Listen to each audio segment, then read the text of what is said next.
Hello, this is Emmanuel Olatunji, aka Iga, the exceptional being, and today I have another fantastic message just for you, and that is greatness will cost you something. You see, if there is one thing that I desire in life, it is to be great. Yes, I really want to be great. I want to leave my blueprint, a great blueprint in this world before I leave.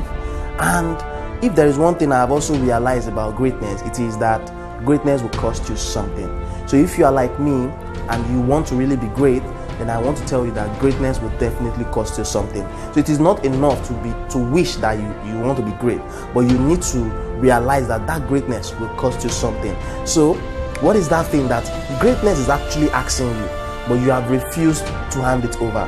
Think about that today, and I want to encourage you to go ahead and sacrifice that thing, and you will see how it's going to impact your life. Till I come here another time, remember to be the best version of yourself.